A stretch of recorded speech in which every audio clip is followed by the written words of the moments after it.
Guys, welcome back Adila vlogging guys. അപ്പോൾ ഞാൻ ഇന്ന് നിങ്ങളുടെ മുമ്പിൽ കാണിക്കാൻ പോകുന്നത് ഇന്ന് ഞാൻ കഴിക്കുന്ന ബ്രേക്ക്ഫാസ്റ്റ് എന്താണെന്നാണ്. സോ ഗൈസ്, ഇന്ന് നമ്മുടെ സ്ലിം മിൽക്കൊക്കെ തീർന്നു പോയി ഗൈസ്. മ്യൂസ്ലി ഉണ്ട്, സ്ലിം മിൽക്ക് ഇല്ല.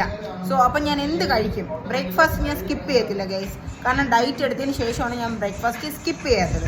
അപ്പം ഞാൻ ഇന്ന് എന്ത് കഴിക്കുന്നു എന്ന് വെച്ചാൽ നമ്മുടെ ഗോതമ്പ് പുട്ടും പഴവുമാണ് ഗൈസ്. ഈ പഴം എന്ന് പറയുമ്പോൾ നാടനാണ്. വാപ്പാക്ക് ഒരു അങ്കിള് കൊടുത്തതാണ്, അറിയാനുള്ള അങ്കിള്. അവിടെ അവരുടെ വീട്ടിൽ തന്നെ വരുന്ന പഴമാണ് ഗൈസ്.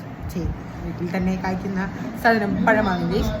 അപ്പം ഇതൊന്നും നാടനാണ്. ഇത് റോബസ്റ്റ് ആണ് കേട്ടോ. അതായത് നമ്മുടെ മോറീസ് പഴം, പച്ച മലയാളത്തിൽ പറഞ്ഞാൽ മോറീസ് പഴമാണ്. ഡയറ്റുകാർക്ക് ഏറ്റവും ബെസ്റ്റ് എന്ന് പറയുന്നത് മോറീസ് ആയിരിക്കും. ഇനി വണ്ണം കൂട്ടാനുള്ളവർക്ക് ഏത്തപ്പഴം ഇരിക്കും, ഏത്തപ്പഴം ഇല്ലേ, അതാണ്. സോ അപ്പോൾ അത്രയേ ഉള്ളൂ ഗൈസ്. അപ്പോൾ ഇതാണ് എൻ്റെ ബ്രേക്ക്ഫാസ്റ്റ്. ഞാൻ കഴിച്ചിട്ട് വരാം. ഹെൽത്തിയാണ്. അപ്പോൾ അത്രയേ ഉള്ളൂ. ബൈ.